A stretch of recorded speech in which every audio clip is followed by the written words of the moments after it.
welcome to Overtime Hockey Talk. My name is Mark Paul. My co-host Justin Baker is joining me via Skype, and we are jumping right in. This is the fourth day in a row that we're doing a show, and today is on the top 15 goaltenders that are still in the playoffs for all playoff teams. So we've already done centers, wingers, and defensemen.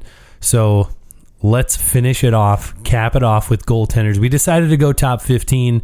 I think Justin still, he might rattle off his rest of his top 20, but we just felt like top 15 was good since most teams only have one good goalie. Although I guess there's a couple teams on my top 15 with two goalies, but just to keep it, I don't know, because otherwise we might as well just do a top 24 and have all the goalies in there. So we stuck with the top 15.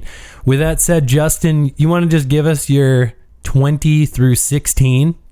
Yeah, why not? When I was putting together this list, when you talk about most teams with good goalies, right? Like one team you look at is the Dallas Stars. They've got Ben Bishop and Khudobin back there that both had solid seasons and could both be potential starters in the playoffs. But unfortunately, that carried some weight into my decision, was who's going to be the guy I think that the team's going to go with, and what important numbers, what stats, what kind of performance this guy's going to give his team. And I think that weighed a big number into it. And so rattling off my 20 through 15. So I've got at 20, Braden Holtby, 19, Matt Murray, 18, Peter Mrazek, 17, Varlamov, and 16, Corey Crawford. Okay. All right. I like the list. It's. I feel like that's Colorado's one thing is their goaltending. They fall out of this list. Say your four again one more time. Oh yeah. So I just want to compare them where they're on my list. Yep, I got Holtby at 20, 19 Matt Murray, 18 Peter Mrazek, 17 from the Islanders Varlamov, and 16 from the Blackhawks Corey Crawford. Okay, all right. So I only have one of those players made my top 15. All right, yes, only one, and that is Braden Holtby is the only one that made my top 15. Yeah, I was hesitant. I wanted to put him a little bit higher, but given his poor performance during the regular season and the fact that he could be, he could be the one out after the season, so maybe they roll with Samsonov in the playoffs, kind of led me lean towards putting him a little bit lower than maybe a lot of people do have him on this list. Yeah, I did see a rumor that it's possible he'll sign a 1-year deal to stay in Washington. Well, all right. So that's out there. Who knows, who knows the validity of that, but I did see that. I guess it's a possibility. We'll talk a little bit more about him when we get to where I dropped him and why I put him there.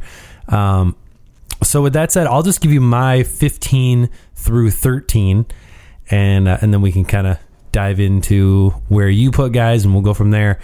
My 15, I have a guy who, Sergei Bobrovsky's my 15 from the Florida Panthers, and I think it's almost amazing that he's had such a fall from grace so quickly from his pretty solid playoff year last year. Certainly wasn't his fault that he loses in the second round to the Boston Bruins, and he has that great first series against the Tampa Bay Lightning as a Blue Jacket. But in Florida, he has easily his worst year of his career. Who would have thought signing a $10 million deal and you'd fall into the toilet? Bobrovsky, just an absolutely terrible year, but I do think that this is an opportunity for him to redeem himself, and maybe this is a true second season for Bobrovsky. And really, if we see the Bobrovsky we saw last year's playoffs, the Panthers could very well go into these preliminary round, beat the Islanders, and then have a great shot at whoever they play next. Like, imagine if the Panthers were to play the Bruins in technically round one, where Bobrovsky gets a second crack at the Bruins for the second year in a row. It'd be pretty interesting. But he's my 15. Then I've got Carter Hart at 14 for the Flyers, and Dallas's backup goaltender Anton Khudobin at 13. All right. I can honestly say that Khudobin did not make my list, although his numbers would definitely validate, the need to put him on most lists. I think, he had a great regular season, and he's a great 1-2 punch for Dallas, but did not make my list just because I know for certain he is definitely not starting. Yeah, he's not going to start, but nevertheless, he is still, on probably half the teams that made the playoffs, he probably would become the starter. So right. I'm not going to knock him for having a guy who was a Vezina candidate last year slightly ahead of him. And he also he does play on a very defensive team, so that certainly boosts his stats a little bit. But Dallas is in a great position if something happens to Bishop, which we've known that has happened before. He's gotten hurt in the playoffs a couple times, especially when he was with the Tampa Bay Lightning. And that was really where Andrei Vasilevsky got his first opportunity, was because of a Bishop injury. So who knows? Maybe Qdoman gets another opportunity if Bishop can't go. Yeah, and you look at the advanced statistics, goals saved above average. You rank third in the NHL, behind two guys that are up for the Vezina right now, Connor Hellebuyck and Tuukka Rask. Yeah, and to he's only played 30 games. Yeah. And he's like, goals saved above average is like, hey, here's the amount of games you played and here's how many extra, goals you saved. So the more games you play, as long as you play good, as long as you've played well, seemingly those numbers would be higher, which, hey, Connor Hellebuyck played almost double the amount of games that Qdoman played and saved less than 5 extra goals over the course of those 28 games. Just shows you how good Qdoman really was. Right. So who are your 15 through 13? Yeah, so at 15, I've got Elvis Merlikins. He's a goaltender I really want to put higher on this list, but, again, I'm torn. I don't know if he's going to be the starter, if they're going to go to Korpisalo. Honestly, if you look at his numbers, though, he definitely you can't argue if they decide to make him the starter, right? If you look at goaltenders that basically played, more than 10 games in the regular season, he ended up with the 8th best save percentage in the NHL. And he had he finished out what was left of the regular season. He was pretty good. Oh, yeah, absolutely. Finished it strong. Obviously he came out and it was a little rocky to start, and you start to wonder, like, hey, is this guy really the real deal, right? Is he what, everybody was making all this big hype about? And then, of course, just bounces quickly back and, gets an opportunity and really ran with it. And so it'll be interesting to see what Columbus, decides in terms of who they start here to open up, their series. But either way, I got to say it's not a bad choice, either guy you pick. And so for me, he comes in at 15 just because, again, I can't decide who's going to start in net for that team. And then moving on to 14, I've got Sergei Bobrovsky. And, you kind of talked about it. And, we saw that exhibition game against the Tampa Bay Lightning. And I don't really actually, even though it looked like a shellacking 5-0, he really, I don't really think he was at fault on many of those goals. And, although he really didn't look that well, I still would like to and expect to see a better Sergei Bobrovsky in the playoffs, and hopefully he can get somewhere close to where he was last year. And I think Coach Q can, maybe take a minute here and pause and hit the reset button for him, and they can. Guy needs so many damn reset buttons. I know. At some point, you just got to say your 3 lives are over. The good news for Bobrovsky is that he won't have to go up against the same firepower playing against the New York Islanders. So he at least has that going for him. Did you see the Florida Panthers tweet about that game where they copied and pasted Tampa Bay's tweet after losing in 4 games to Columbus, where it was like, we don't know where to go from here. We're disappointed too. We can't begin to figure out what happened, and like all this. And it was just like, we're just glad that you're here and that you're with us or something. And so Florida just tweeted that exact same thing after losing that game. Of course, like in full jest, like, who cares? It's an exhibition game. No one gives a crap. Right. But that's interesting. I thought that was whoever the Florida Panthers Twitter guy is, solid move. Yeah.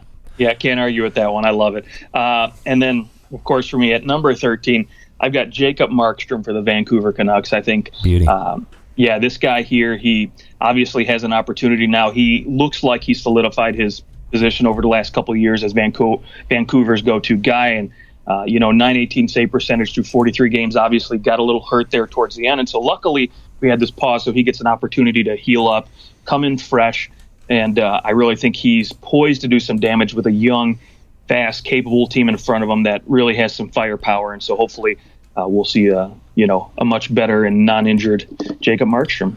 Yeah. I think that he was slightly above average, which I think is like what we kind of expected from him. I mean, I guess he was 11th in goals saved above average. You know, he wasn't, in terms of like goals against, he wasn't necessarily great. He was in the early 30s.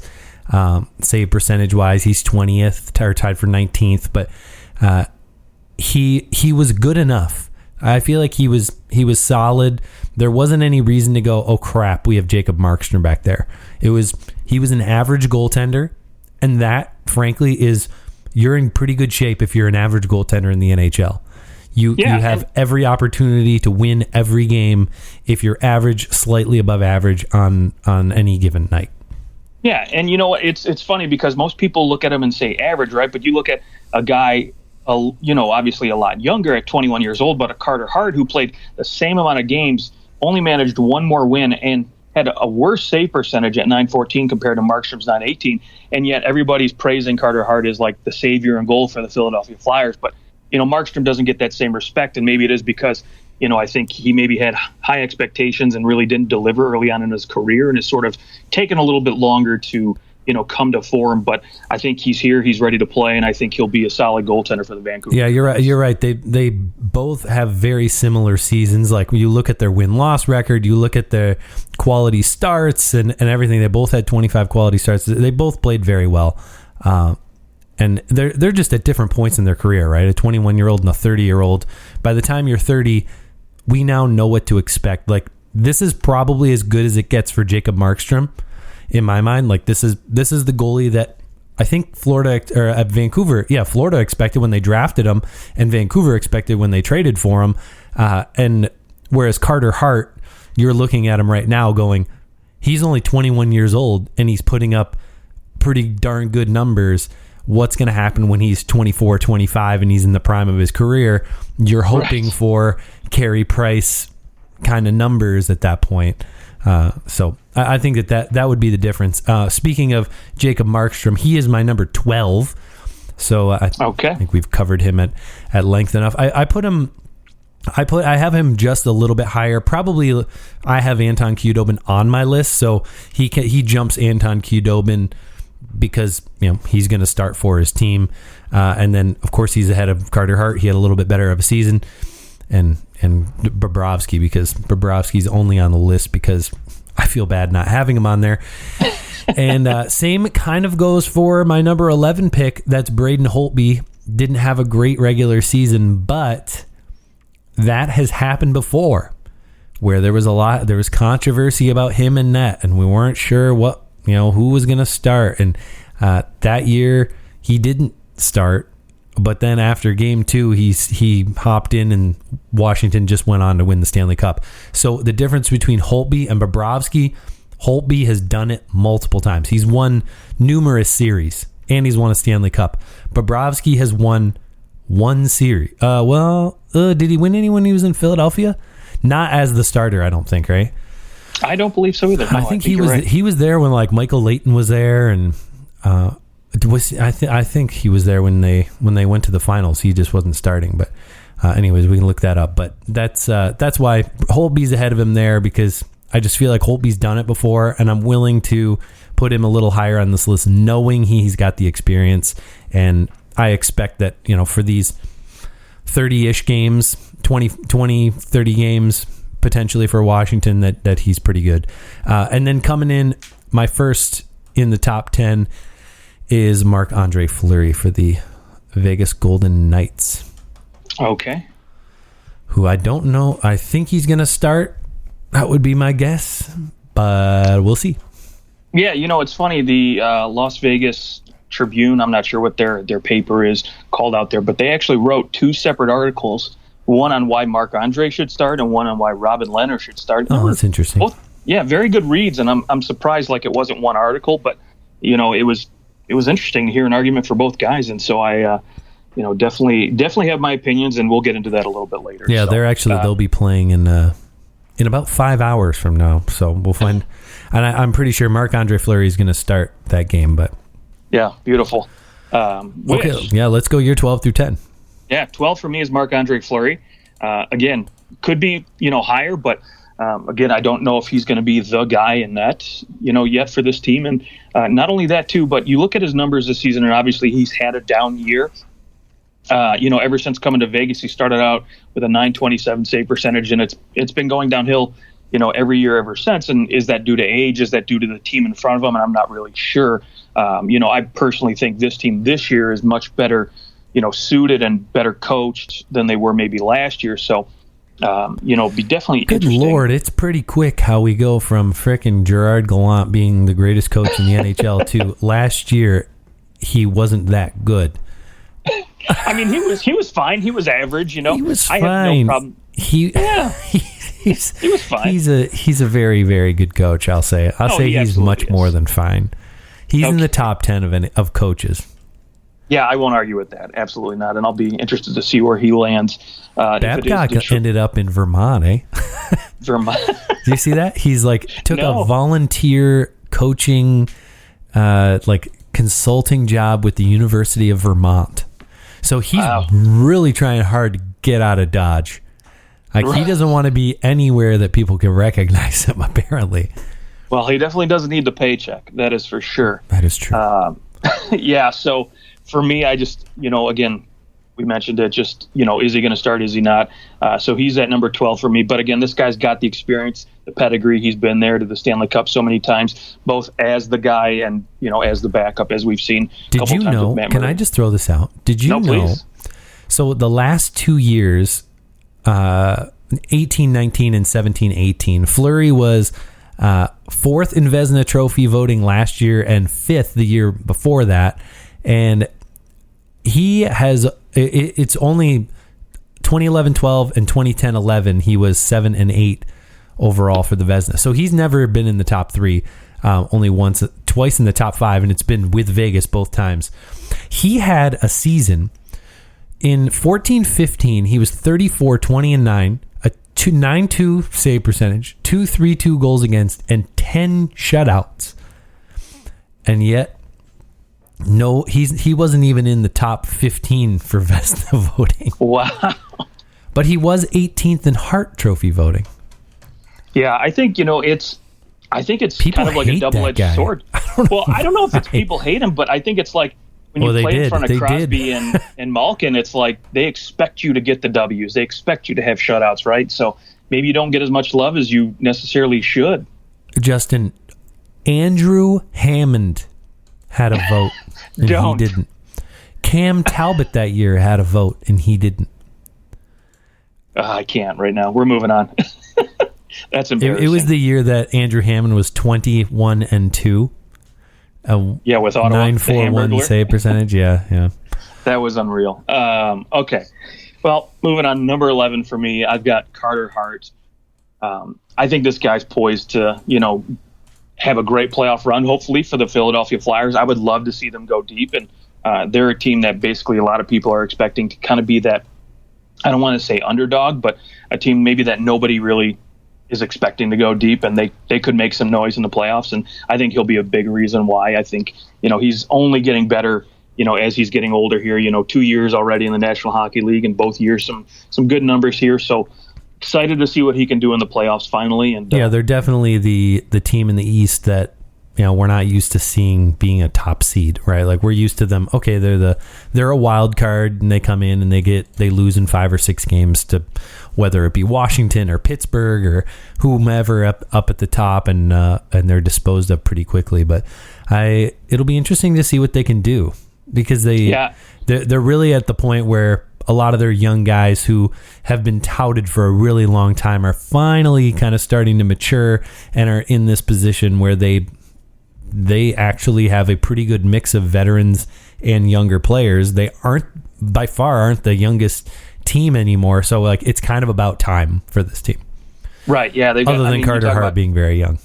Right. You talk about young guys like Travis Konechny and Provorov, right? Ready to make a name for themselves in the playoffs. So I'm really pulling for them to, come out of that preliminary round and get to face the Pittsburgh Penguins in the second round is what I'm really hoping for. A 4 or 5 matchup with the Penguins and Flyers would just be my dream. And, that would really be a good test for a guy like Carter Hart to start his playoff career. And then moving on to number 10 for me is a guy who maybe, didn't have as great a numbers as maybe should have in the regular season. I think his team is, forechecks hard, plays fast, and maybe that might translate into some success in these playoffs because he's definitely going to have to be good for them to advance, and that's Carey Price. Okay. All right. You've got Carey Price a tidge bit lower than where I have him, but I was going to ask, Nolan Patrick, have we heard anything about him? He's not going to play, is he? No, from what I understand, he's still experiencing some migraines, and so they're holding him out. I always feel bad when people have that crap going on. Yeah, that's so, and it's like it's not even has anything to do with that injury history that he had coming out of the draft and why he was held out for. Sure.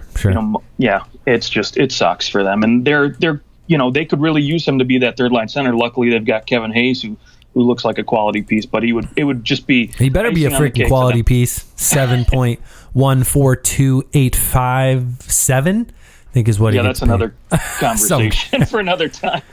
Yeah. Okay, so Carey Price being at 10, why so low?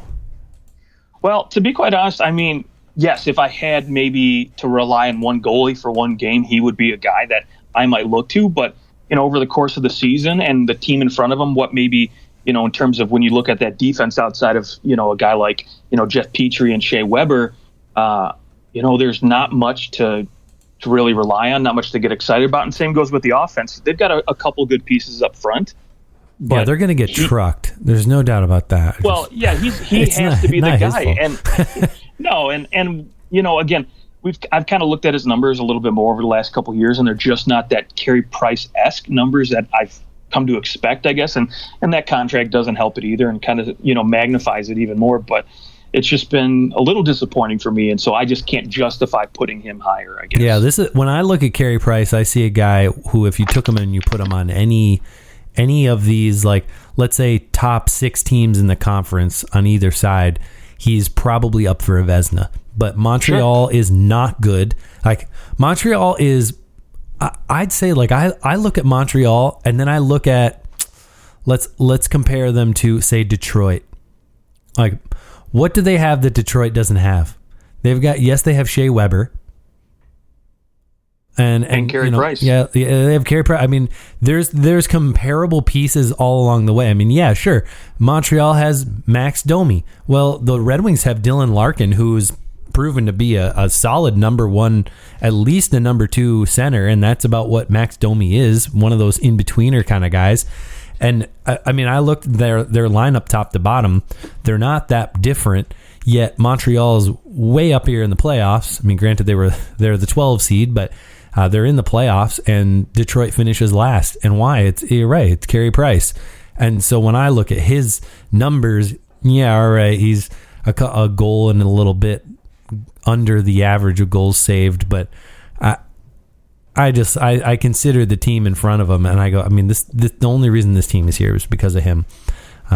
So for that reason, he's higher on my list, and then we'll find out where. I guess I'll jump into my top 9 here. We'll go Frederik Andersen at number 9, the Leafs goaltender, and which, surprisingly enough, NHL.com in their list did not have Frederik Andersen anywhere in their top 10. I thought that was a little surprising. Wow. So he's my number 9. Robin Lehner is my number 8. I actually have him ranked higher than Marc-Andre Fleury, even though I know he's not going to start. I think he's the better goaltender right now. And if I were the Vegas Golden Knights, I would start Robin Lehner. But yeah, I know familiarity is certainly a factor. But anyways, I have him at 8. And then at number 7, I have Arizona's goaltender, Darcy Kuemper. All right. I love it. Can't really argue with any of those picks because when you hear mine, you'll hear some similarities, some names in there. So, yeah. So at number 9 for me, I've got Darcy Kuemper. I really like this guy. I think he's going to be the go-to guy for Arizona over Antti Raanta, and his numbers prove why he should be. I mean, this guy, you're not going to play Raanta. Yeah, and a 16.65 goal saved above average for a team that doesn't score much. And, hopefully he'll get some offensive support now, maybe this postseason, now that they've had some time to maybe, like with training camp and maybe Taylor Hall a couple minutes to reset. Even though, to be quite honest, Taylor Hall really wasn't that bad for this team. He still was close to a point per game. And again, Phil Kessel, they've got some offensive studs there that could, score a few goals. So if they do, and, his ability to shut down the net and really keep, teams in front of them to low scoring games, they could have an opportunity to make a little noise, early on. And then moving down my list at number 8, I've got Igor Shesterkin. I love this guy. I think he's going to be a superstar in this league. There's no reason why he wasn't plucked earlier to be the starter for this team. I know there's still some controversy, and maybe Hank is the guy if you're looking for somebody with experience, but I look at what Igor did in the Russian league, and granted, yes, it is different than the NHL, and you have a lot of different players at higher skill levels here, but he ate up the KHL and only comes over here, and at 24 he's poised to be a Vezina goalie here soon enough. So is it time to give him the reins? I think they probably won't. I think, again, they'll go to the King maybe, but I still think he's the better goaltender right now at this point in Hank's career. Wow, you've got him so much. He's at 7? Yep. He's at number 8. I'm sorry. Number 8. So you have Anderson at 7 then? No, and at 7, I've got Robin Lehner, actually. Okay, Robin Lehner. Yeah, no, go ahead. I'm sorry. I was just going to say, I mean, it's surprising to me that you've got a guy with hardly any NHL experience, and you've got Carey Price behind him. I don't know, it's just interesting to note. If anything, that just tells you how high I am on this guy. I think he's going to be a stud, and I think he's already shown, just in the few games, he's played, how good of a goaltender he is. I mean, in 12 games, his goal saved above average was a 9.3 with a 750 quality start percentage. I mean, he's just went 10-2. I mean, it was all beautiful for him. So if he can get a little bit of goal support from Zibanejad and Panarin up front, it should be pretty interesting. And I think the Rangers would have a good opportunity to come out. But again, it all depends on, are they going to start Shesterkin or go to the King?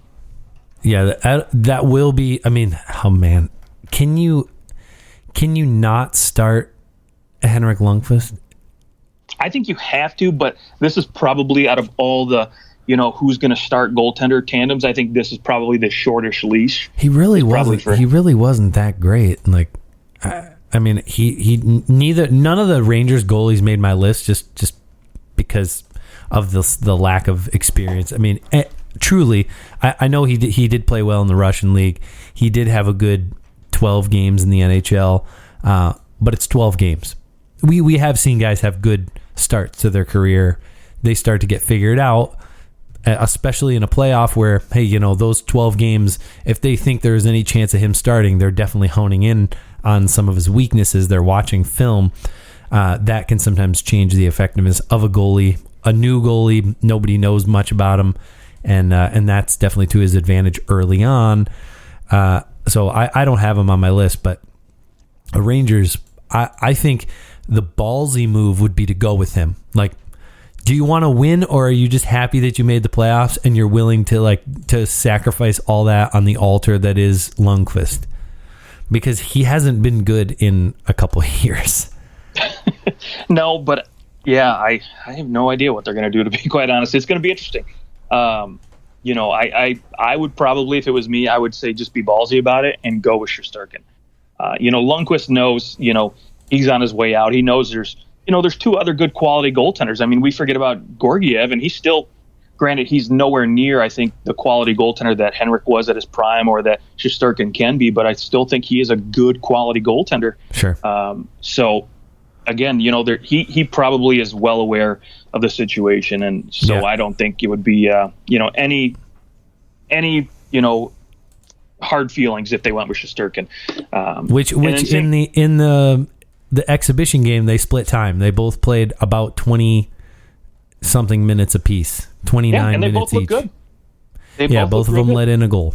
So right. Where Shesterkin had far fewer shots on goal, he actually had less than half that Lundqvist had. But sometimes that can be. I mean, you just don't get the same type of. Who knows? Like, he had 7 shots on goal on him in 29 minutes. I mean, it's not much to look at there. I don't think you can look at that and say, well, yes, his save percentage is lower than Lundqvist. You're not going to do that because it was 1 goal each. Exactly.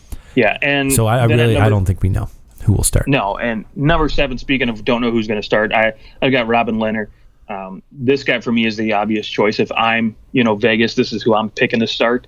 But again, Marc-Andre Fleury's got the resume there that Lehner. Marc-Andre Fleury going to go to Seattle? That would be freaking awesome. That would be, actually. They just say, we're going to re-sign Robin Lehner, and then you guys can have Fleury. And then he goes to Seattle, and what does he do? We'll see. Okay. Yeah, we'll see. Okay, let's go. We'll go 6-4-3. My 6 is a guy who is your number 10. Like I said, I had a much higher Carey Price. I think just based off talent level alone and just watching him, that he's a great elite goaltender who plays for a bad team. Jordan Binnington starts my top 5. Guy that could have won the Conn Smythe Trophy last year had it not been for the heart and soul of Ryan O'Reilly.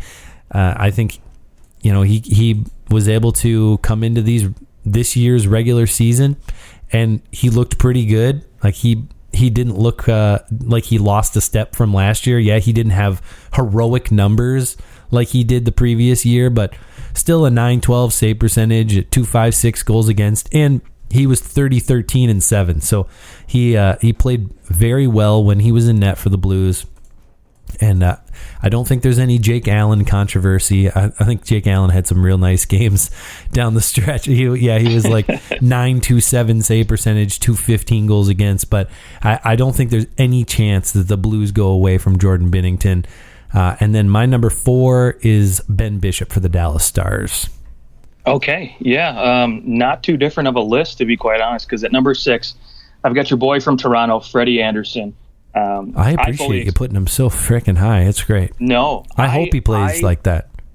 I'm expecting. He played well against Montreal, but like I said, Montreal blows, so. Tell me how you really feel. This guy to pretty me high on Montreal if you. Yeah. This guy to me over the last few seasons, he's been like the one guy that nobody really talks about, for the Vezina who should get some consideration because he's been, for the last 5 years, he's played for a team that lets in so many shots, and he's just been rock steady for so many years for this team. And I think right now he's looking at this as a prime opportunity to say, okay, we're going to go out, we're going to get this. We've got a hungry offense, some hungry forwards in front of us who really want to put up some goals. And, if I can just lock it down, we could go deep. And I think this is what I'm expecting Toronto to hopefully do. And, I think he'll be a rock solid goaltender for them. And so not really worried about him and what he's going to produce these playoffs. Number 5, same as you, I've got Jordan Binnington. Again, no controversy here. He's going to be the starter. Although I will say if you're St. Louis, you feel safe that, as well as Jake Allen played. Yeah, if there's injury, you feel pretty confident with Jake Allen back there. And then at number 4, I've got Ben Bishop. Yeah, Ben Bishop being in there, I mean, there's just no... There's not a whole lot to say. He's an absolute beast, and that a defensive style game suits him because he's able to just pick up positioning, and that it really just fits the way that he is built and the way that he plays. Yeah, which has made him essentially a potential Vezina candidate as long as Dallas continues to play this defensive style. Right, and I think outside of Carey Price, he might be the second best positional goaltender in the league, in my opinion. Yeah, I no doubt about that. One small debate we'd love to hear on Twitter at OT Hockey Talk. See, we're just going back to Frederik Andersen for a second. I call him Freddie. I'm like, yeah, great save, Freddie.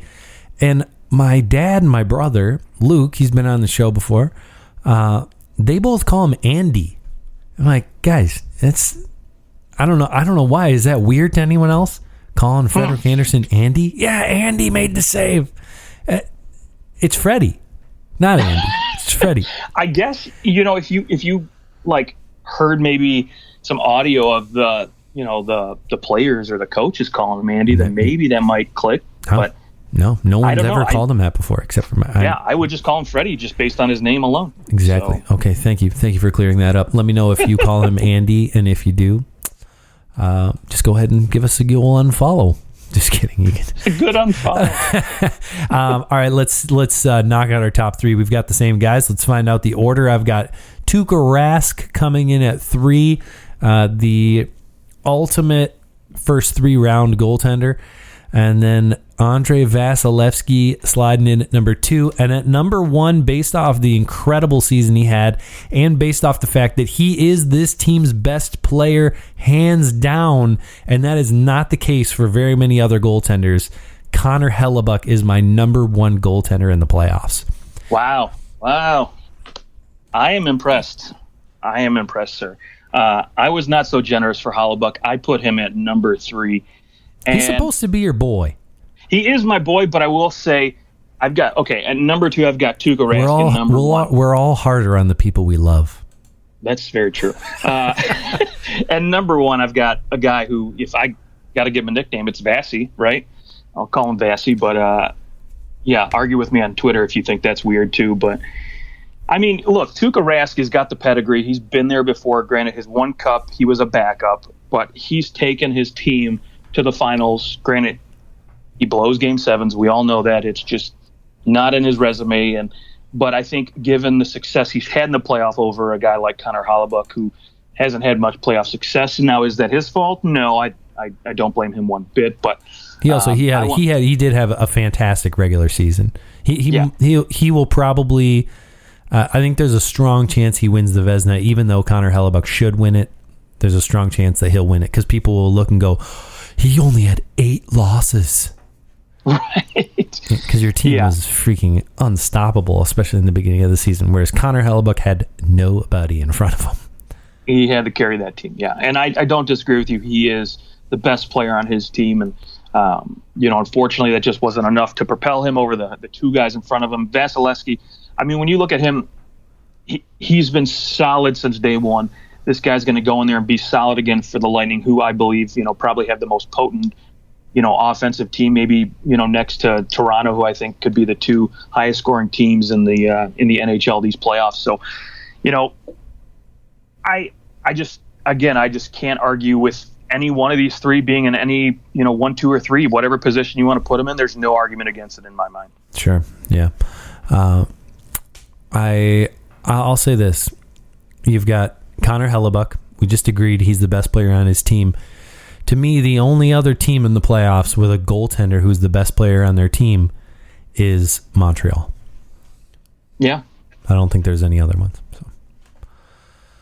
All right. Any final thoughts before we tap out and begin watching the NHL freaking playoffs, because they are upon us? My gosh, August 1st, what a day it's going to be. That New York and Carolina series opening us up at 12. I am just super pumped. And you can go follow us on Instagram at OT Hockey Talk. You can follow us on Twitter as well. We are going to be watching that game together. We're going to go have some video content as we go through that game. So we'll have some fun online with that. So hop on with us and interact with us as we go, and as we all watch the wonderful music, the wonderful orchestra of the playoffs. With that said, Justin, I'll see you on the other side of the playoffs. Once the playoffs begin, I feel like it's a new life. We're in a new world. So we'll talk to you guys very soon. We'll see you on Instagram and Twitter, and enjoy the playoffs.